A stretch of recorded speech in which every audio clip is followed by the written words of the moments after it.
mistaken by a deputy for a suspect in his 30s. I did nothing wrong. If I did nothing wrong, don't point your finger at me. Sheriff's deputy would end up knocking the 67-year-old man with a walker out, which is a problem in itself, but it gets worse. This is who deputies were actually looking for. Yeah, they got the wrong guy. Ramsey County Sheriff's Department were looking for this guy. He had just gotten into a fight and the police were called. At the same time, 67-year-old Michael Torrey White went down to the parking lot of his apartment to check on his daughter's truck. On his way back inside, Michael states he was grabbed from behind by a deputy. He then states he was thrown up against that brick wall, hitting his head and losing consciousness. Michael woke up to find himself in handcuffs, but he was let go when deputies realized he wasn't the person they were looking for. Michael states after filing a complaint on those deputies, they then filed charges on him for obstruction and disorderly conduct. After the footage from this incident was released, the charges against Michael were eventually dropped. And he settled a lawsuit with the county for $75,000. Do you agree with the settlement in this case? Let us know.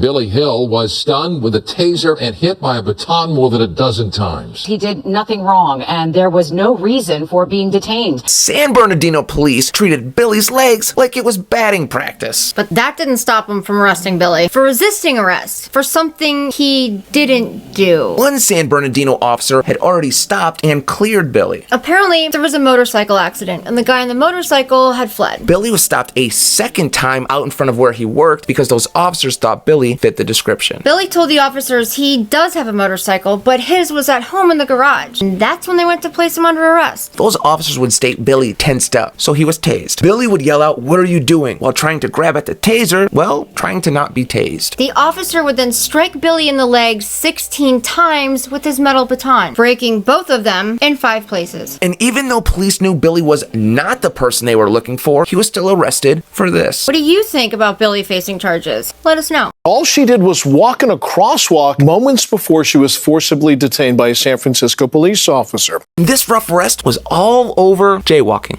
in a crosswalk. Mind you, this was all against department policy, and she now plans to sue. Mother of 5, Christina Porter, said when she entered the crosswalk, she still had a couple seconds left on the light. Officer McFall here didn't like having to wait, so he honked his horn. Now, Christina went like this and kept walking. But as you can see, the officer didn't like that. So he drove into oncoming traffic to stop Christina. Which is against his own department's policy, which states he can't use jaywalking as a pretext to stop her. Christina was wearing headphones, so she couldn't hear Officer McFall. So Officer McFall here shoved Christina up against the wall and kept yelling at her to stop resisting. This is the massive, unnecessary response from other officers who arrested Christina for resisting arrest and jaywalking. Christina states during the arrest, she received a concussion and separated shoulder. Do you find this excessive, or was the officer just doing his job? Let us know.